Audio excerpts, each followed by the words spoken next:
The cold in Cheyenne didn't fall from the sky. It rose up through the cracked concrete, climbing through the soles of Zara Hollins's worn boots until her bones felt like frozen pipe.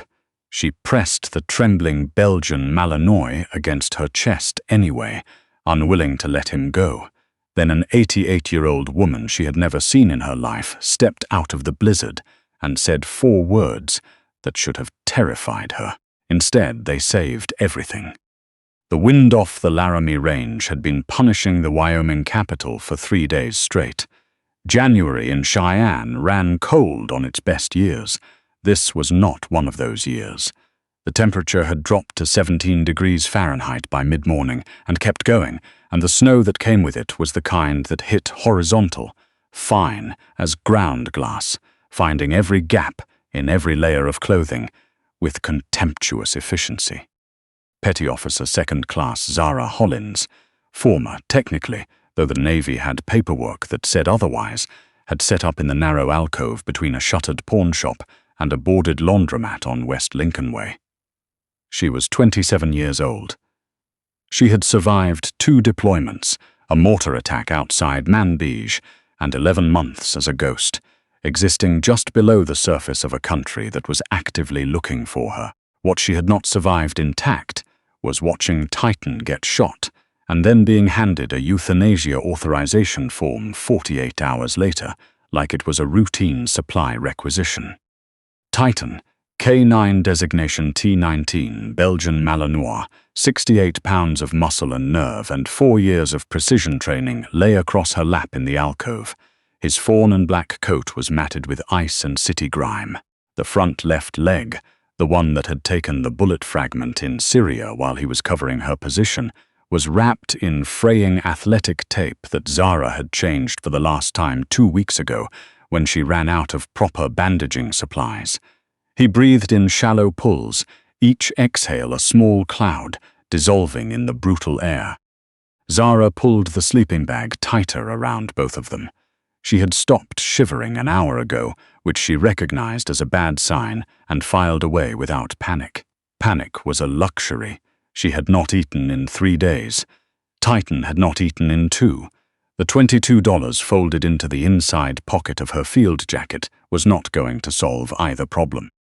She thought, with the particular clarity that comes from the edge of hypothermia, that she had made every correct decision and arrived at a completely wrong place. She had saved her dog. She had run when they told her he was going to be put down. Not because she was afraid of the consequences, but because the order had been obscene, and she was incapable of complying with it. She had removed the tracking chip from his scruff with steady hands and walked off the naval air station at Sigonella, with Titan sedated in a duffel bag. And 11 months later she was here, in an alcove at 17 degrees, and she was the one who felt like she was dying. She did not look up when footsteps stopped on the sidewalk in front of them. She had gotten good at not looking up. "That bandage is 2 weeks old," said a voice above her. "The infection in that leg will reach his bloodstream by Friday." Zara looked up. The woman standing on the snow-covered sidewalk was somewhere north of 80. She was small, but carried herself with the kind of posture that does not accommodate weather. She wore a charcoal wool coat with a deep fur collar, knee-high boots, and leather gloves that looked like they cost more than Zara had earned in her last month of active duty. She leaned on a cane dark wood, brass handle in the shape of a naval anchor, and she was looking at Titan with an expression that was not pity, it was assessment. "You're not a vet tech," Zara said, her voice rough from cold and disuse. "How do you know what his infection status is?" "Because I have been watching you from my window for 40 minutes, the woman said, "and I know what a septic dog looks like, and I know what a K9 tactical harness looks like, and I know what a handler who has been on the run for nearly a year looks like." She shifted her gaze from Titan to Zara, her eyes the pale gray of a January sky. "My name is Constance Pemberton. My house is 3 blocks from here. You will pick up that dog and follow me, or you will both be dead in this alcove before sunrise, and no one will find you until the thaw." The words were not cruel. They were factual, the way a compass is factual. Zara's hand moved instinctively to the steel D-ring on her belt where her multi-tool was clipped. The survival instinct she had honed across 11 months of running was screaming at her to get up and go in the opposite direction. But Titan let out a sound, barely a sound, more a vibration in his chest, that drove the debate out of her entirely. She stood, ignoring the locked agony in her knees, and lifted the Belgian Malinois in both arms. He was lighter than he should have been, and that fact landed in her chest like a stone. "Lead," Zara said. Constance Pemberton turned and walked into the snow. The house on Randall Avenue was 3 stories of original Queen Anne Victorian, cream and deep red, a wide wrap-around porch, and a light burning amber in every window. It looked, in the blizzard, like something a person might hallucinate. Constance pushed the front door open and stepped aside without comment.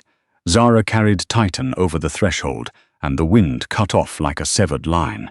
The house smelled of wood smoke, old linen, and something baking. "The rug by the fireplace," Constance said, already unwinding her coat. "Not too close. He needs to warm gradually." Zara laid Titan down on a thick braided rug in the front parlor. The fireplace was stone, floor to ceiling, burning with the kind of sustained heat that takes discipline to build. Titan stretched out with a long, shuddering exhale and closed his eyes. Zara crouched beside him, one hand on his ribs, counting breaths. She let herself look at the room. It was precise in the way that belonged to someone who had lived alongside military structure for decades. Clean, expensive but used, not preserved. On the walls were framed photographs and glass front shadow boxes, medals, ribbons, a folded flag in a triangular case. Her eye moved to the nearest photograph. A man in full navy dress whites, rear admiral stars on his shoulders, standing at a podium. Beside him, a younger version of the woman now hanging her coat by the door. Constance walked back in carrying a tray, black coffee in a heavy mug, a bowl of beef soup, and a separate shallow bowl with shredded chicken and plain rice. She set the tray on the low table and settled into the leather wing chair across from the fireplace. "Feed the dog first," she said. "Small amounts. His stomach will reject volume." Zara did not need to be told. She took the chicken bowl and sat cross-legged beside Titan. He lifted his head when the smell reached him. Zara held a small amount in her palm and waited until he took it carefully, then waited again, watching his gut for distress. She fed him in measured intervals, while the soup on the tray went from hot to warm, and she did not touch her own food until Titan's breathing had steadied and his head had settled back on the rug with something that looked, carefully, like relief. Then she ate like she had forgotten what the act was supposed to look like. Constance watched her without comment. "You haven't asked my name," Zara said finally, setting the empty bowl down. "I know your name, Petty Officer Hollins," Constance said. "I've known it for 3 months." Zara's entire body went quiet, the kind of stillness that is not calm. "Then why did you wait?" she said. "Because I needed you to come to Cheyenne." Constance reached inside the breast pocket of her cardigan and removed an envelope, cream, sealed with wax. She set it on the table between them. "And because I needed time to prepare what's inside." Zara stared at the envelope. "Who are you?" "I told you my name," Constance said. "What I did not tell you is that my husband was Rear Admiral George Pemberton. He spent 31 years in the Navy, the last 4 of which he spent building a classified case against a procurement fraud operation running out of Naval Supply Systems Command. He was 8 days from presenting that case to the Inspector General when he died in what the official report called an equipment failure during a training exercise at Fallon." Her hands, folded over the head of her cane, did not move. George could not swim. Zara looked at the woman, the envelope, back at the woman. "Open it," Constance said. The envelope contained 3 documents. The first was a classified internal memorandum, partially redacted. The key lines that remained legible made the blood drain from Zara's face. Subject K9 T19, Operation Thornfield capsule recovery, status unconfirmed, handler Hollins, believed unaware, retrieval priority critical. The second was a surveillance photograph, grainy thermal spectrum, showing a man in civilian clothes entering a building downtown, a date stamp from 4 days ago. The third was a photograph she recognized immediately, Titan, taken at the Sigonella Veterinary Holding Facility, sedated before she had taken him. Someone had circled his abdomen in red marker. "I don't understand," Zara said, though her voice told a different story. She was already starting to. Constance leaned forward. 6 weeks before your deployment ended, your unit conducted a raid on a safe house outside Aleppo belonging to a defense contractor named Faris Kadri. Kadri was supplying black market military equipment to 3 different insurgent networks. He was also the primary conduit for laundering stolen procurement funds back to their origin point, a senior officer in naval supply who had been inflating contract awards and pocketing the differential for 4 years. "We didn't find anything at that safe house," Zara said. "The whole raid was called a dry op." "That's because your intelligence team looked for paper and drives," Constance said. "What they missed was a sealed titanium data capsule, roughly the size of a large vitamin, sitting loose on the floor near Kadri's desk after the safe was blown. It contained an encrypted ledger, every false invoice, every offshore transfer, every name." Zara's eyes moved to Titan. "He's trained to retrieve small objects in hostile environments by swallowing them rather than dropping them," she said slowly. "I know the protocol," Constance said. "So does Major Roland Fisk." The name settled into the room like something dropped from a height. "Fisk," Zara repeated. She knew the name. Everyone in her unit had known the name. Major Roland Fisk, procurement liaison, NAVSUP, impeccable record, a talent for moving resources and leaving no fingerprints. Fisk is the officer. He's the one running the fraud. He ran it for 4 years. The capsule contains every transaction, every name. Fisk reviewed the helmet cam footage from the Thornfield raid the week after it happened and identified the exact moment Titan retrieved the capsule from the floor. Constance's voice remained controlled, but something moved beneath the surface of it. Something patient and old and furious. The euthanasia order had nothing to do with Titan's injury. Fisk needed the dog dead so he could recover the capsule from the remains without raising questions. She held Zara's gaze. "You didn't steal government property, Petty Officer Hollins. You walked off that base carrying the only evidence that can put Roland Fisk in a federal prison for the rest of his life." The fire cracked. The grandfather clock in the hall ticked. "And he's been hunting me," Zara said.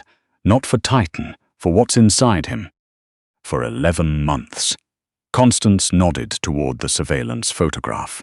"The man in that image is named Garth Ullman. He doesn't exist on any official payroll. He checked into a motel on East Pershing Boulevard 2 days ago, carrying a suppressed rifle and a file containing your photograph and Titan's last known weight." A pause. "Tonight's date is written on a notepad in his room."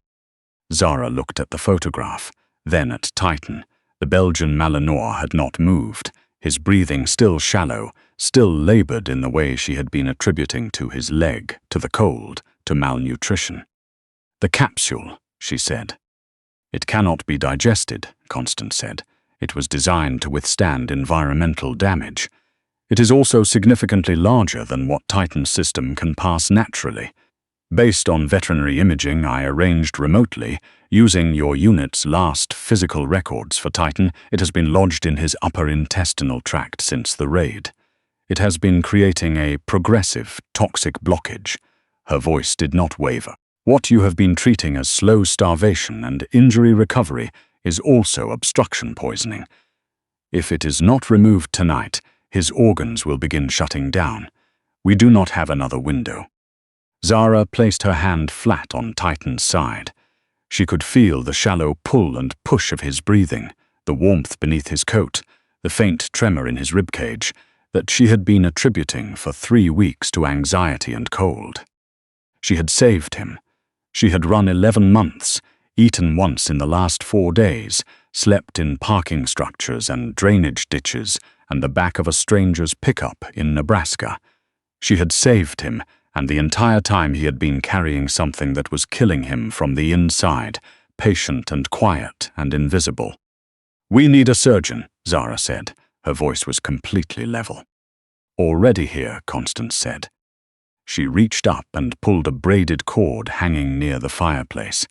A door at the back of the parlor opened, and a man in his late 60s walked in wearing clean surgical scrubs under a canvas barn coat, carrying a stainless steel medical case. His hair was white, his hands were steady, and he did not look surprised.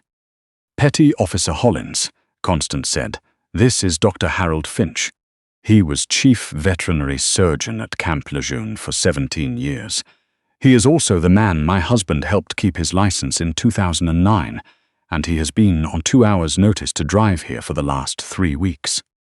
Dr. Finch crouched beside Titan without ceremony and examined the dog with practiced efficiency. Gums, pulse, a careful press along the abdomen. Titan let him, watching Zara the entire time. "His heart rate is worse than I'd like," Dr. Finch said quietly. "The anesthetic risk is real. But if we wait until morning, we won't have the option." He looked up at Zara. "Your call." Zara looked at Titan. The dog looked back at her with that direct, amber-eyed attention that had been her orientation point through 2 deployments, 11 months of running, and every dark hour in between. She leaned down and pressed her forehead against his. "You've carried it long enough," she said quietly. "Let the doctor take it." Titan's tail moved once against the rug. Dr. Finch had set up a fully equipped operating space in Constance's basement. Stainless steel table, surgical lamps on a separate electrical circuit, a portable cardiac monitor, everything laid out with the orderly precision of a man who had been preparing for exactly this moment. Zara and Constance carried Titan down the cellar stairs together. Dr. Finch began prepping the IV line, and Titan went under slowly, his eyes staying on Zara until they didn't. "You need to wait upstairs," Dr. Finch said, not unkindly. "I'll stay." "Upstairs," he said. "I need complete stillness down here, and you need to be where you can hear if someone comes through the door." Zara straightened. He was right. She was halfway up the cellar stairs when the lights went out. Not a flicker, a clean, total cut. The basement hummed for 2 seconds and then the backup generator engaged, restoring the surgical lamps below in a steady fluorescent wash, but the rest of the house stayed dark. The intercom on the basement wall crackled, Dr. Finch's voice low and unhurried. "Main breaker is on the east exterior wall. I have power down here. Do not interrupt the surgery." Zara topped the stairs into a pitch-black kitchen and stopped moving. She listened. The wind was covering most of it, but beneath the wind, a sound, the specific, irregular rhythm of footsteps on frozen ground moving with deliberate care. East side of the house. Not lost, not a neighbor. Professional footsteps. She unclipped her multi-tool from her belt, reversed it in her grip to use the weighted base as a striking surface, and moved through the dark kitchen without sound. 11 months of living light and sleeping alert had done something useful to her instincts. Her eyes adjusted to the ember glow bleeding from the parlor fireplace, and she used that faint warmth to navigate the hall. Constance was already in the parlor. She was standing in the center of the room, spine straight, both hands wrapped around a heavy .35-7 revolver that she held with the steadiness of someone who had been shooting for 60 years. She wore the pistol the way she wore everything, without drama, as though it were simply the appropriate tool for the situation at hand. "Go to the hall," Zara whispered. "No," Constance said, equally quiet. "He has a suppressed rifle and night optics. He can see in the dark. You can't." "Neither can you." "I don't need to," Zara said. "Stay in the shadow by the mantel. Don't move unless you have a clear shot." She moved through the dining room, where the velvet drapes had been left open. A thin line of ambient snowlight fell across the floor from the street. She crossed it quickly and pressed herself flat against the wall beside the connection between the dining room and the east corridor. She heard the conservatory window before it opened, a faint metallic complaint in the latch, then a deliberate draft of cold air rolling down the corridor, then the specific crunch of boots on a woven runner, patient intervals between steps, testing each floorboard, night vision up, suppressed weapon tracking. In the dark, this man had every advantage. Zara reached out with one hand and found the edge of the mahogany credenza against the wall. By touch, a decorative tin, a small framed photograph. Heavy glass, brass frame, solid. She picked it up and threw it hard down the corridor in the direction away from herself. It hit the far wall with a crack like a gunshot. The man reacted instantly, pivot, weapon sweeping toward the sound, body oriented away from her position for 1/2 second. Zara crossed the distance in 4 steps and drove the weighted base of the multi-tool into his night vision rig with everything she had left in her body. The optics shattered against the bridge of his nose. He fired blind, 3 suppressed rounds chewing into the plaster above the doorframe, and then they were on the floor together, rolling into the parlor. The rifle skidded away across the hardwood. He was bigger than she was, fresh and fed and rested, and all of that registered as fact rather than discouragement as she hit the ground. He drove an elbow into her collarbone. White sparks crossed her vision. She tucked, got a knee under her, blocked the follow-through on her forearm, came up with the multi-tool raised. He caught her wrist with both hands and reversed her momentum into the wall. The back of her head hit the plaster hard. The multi-tool dropped. He came down on top of her, a knee to her sternum, left hand at her throat, and reached with his right for the knife at his thigh.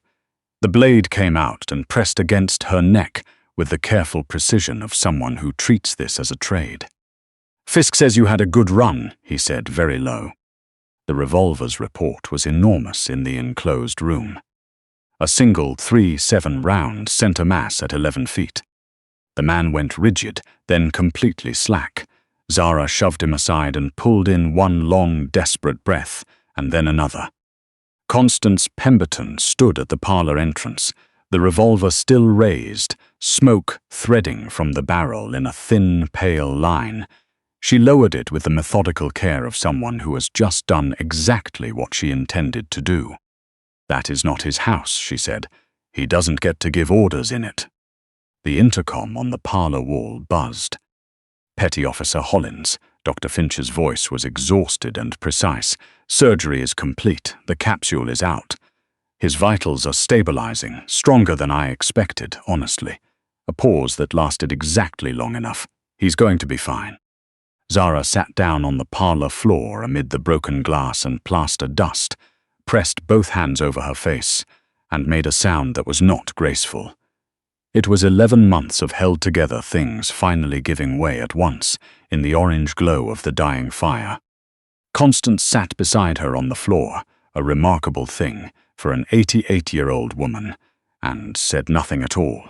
She set her hand on Zara's shoulder and left it there until the sound stopped.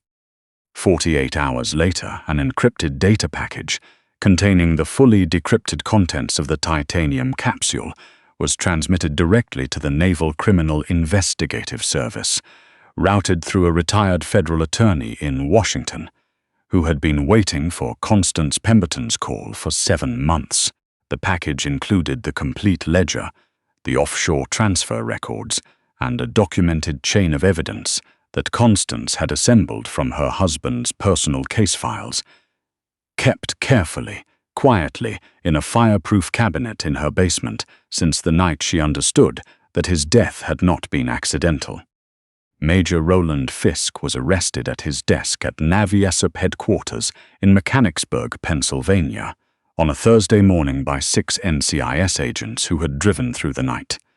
He was charged with procurement fraud, conspiracy to commit murder, and the murder of Rear Admiral George Pemberton, his attorney, told the press he planned to contest every charge. The evidence disagreed with that plan thoroughly and in writing.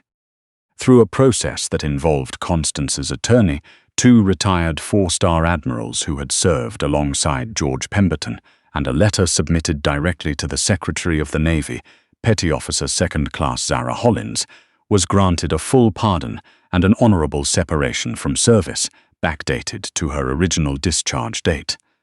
Her back pay was reinstated, her VA benefits were expunged. The AWOL designation was formally expunged. She only cared about one document. She was sitting on the parlor floor on the 6th morning, Titan's head in her lap, his tail moving lazily as she worked a brush through his coat, when Constance walked in and set a single sheet of paper on the low mahogany table. Department of Defense letterhead, signed and stamped in the appropriate places. Transfer of K9 T19 Belgian Malinois from military service to civilian custody, Zara A. Hollins, permanent, irrevocable. Zara picked it up with both hands and read it twice. Titan looked up at her, read something in her face, and thumped his tail twice against the rug. "You should know," Constance said, settling into her wing chair and draping a blanket across her knees, "that Dr. Finch has been driving 2 hours each way to check on Titan every other day. He has also, in his diplomatic fashion, mentioned 3 separate times that the caretaker's apartment above the garage has its own entrance and very good insulation." She lifted her coffee cup. He was not hinting about himself. Zara looked at the room, the framed photographs, the flag in its triangular case, the fireplace, Titan stretched across the rug with the proprietary ease of a dog who has already decided where he lives. "I've been moving for 11 months, Zara said. "I know," Constance said. "I've been standing still for 8, waiting." She looked at the flag. "George used to say that the most important thing a Navy officer learns is the difference between holding position and being stuck. The trick is knowing which one you're doing." Titan stood, walked to Constance's chair, and placed his chin on her knee with the grave deliberateness of a dog who has made a considered decision. Constance looked at him for a long moment. Then she set her coffee down and put her hand on top of his head, and something in her face went very quiet and very full, in a way that had nothing to do with being 88 years old and everything to do with 8 months of an empty house. Zara set the transfer document carefully on the table. "My lease-breaking fee," she said, "is exactly $0. Constance did not smile. She did something better than that. She nodded once, with the finality of someone closing a long-open file, as though the matter had been settled for some time, and they had only now gotten around to saying it out loud. Outside, the January wind had finally stopped. The snow on Randall Avenue lay flat and white and perfectly still in the morning light, and Titan's tail swept the parlor rug like a slow pendulum, keeping time.